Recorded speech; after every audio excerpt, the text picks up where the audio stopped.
Before I start, let me just underscore what Dr. Walensky said about how much we will miss Andy Slavitt. Andy, you are a class act, and we will miss you greatly. What I'm going to do right now is spend the next couple of minutes talking to you about a subject that has gained a lot more attention over the last few days, and that has to do with the variants in general, but particularly in the variant which we now refer to as Delta, or the B1617.2, which in fact, as you know, originally was noticed in India and dominated in certain states in India, but now has spread throughout other elements and other areas of the world. Next slide. So let's just take a quick look at that. It's reported in 60 countries, including the UK and the USA. Clearly now its transmissibility appears to be greater than the wild type, namely the Alpha variant.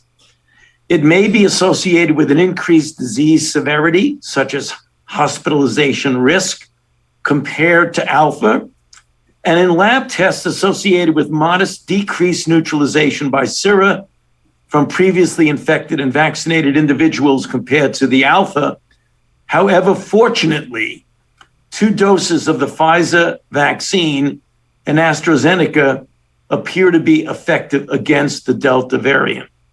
There's reduced vaccine effectiveness after 1 dose, however, and I'll get back to that in a moment. Next slide.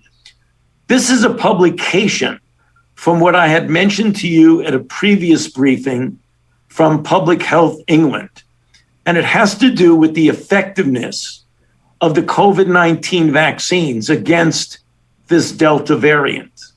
Just to reiterate, 2 weeks after the second dose of the mRNA Pfizer-BioNTech, it was 88% effective against the 617, and just like we've shown multiple times, over 93% effective against the B117.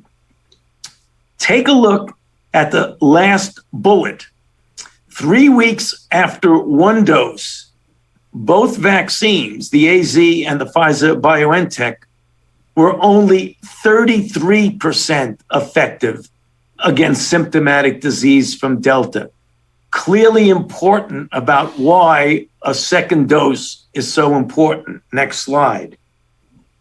Now, what about what's going on in the UK, and why should we learn lessons from this, and always getting back to the situation of why it's so important to be vaccinated?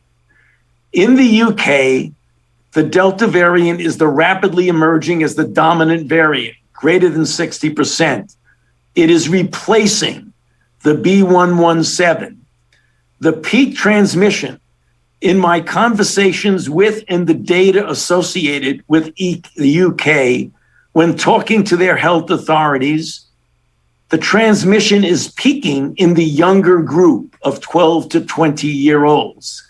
Namely, that group that we're concerned about here, about making sure they get vaccinated. And as I mentioned before, there's poor protection after a single dose of either the mRNA or AZ vaccine. Next slide.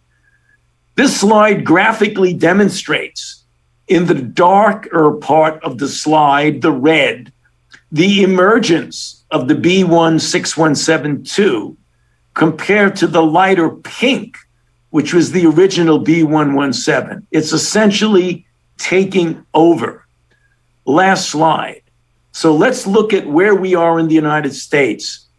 That variant, the Delta variant, currently accounts for more than 6% of the sequenced cases in the United States. This is a situation the way it was in England, where they had a B117 dominant and then the 617 took over. We cannot let that happen in the United States, which is such a powerful argument to underscore what Dr. Walensky said. To get vaccinated, particularly if you had your first dose, make sure you get that second dose. And for those who have been not vaccinated yet, please get vaccinated. This is the National Month of Action. We want to get to and above the goal of 70% of the adult population receiving at least 1 dose by the 4th of July. I'll stop there and over to you, Dr. Nunez.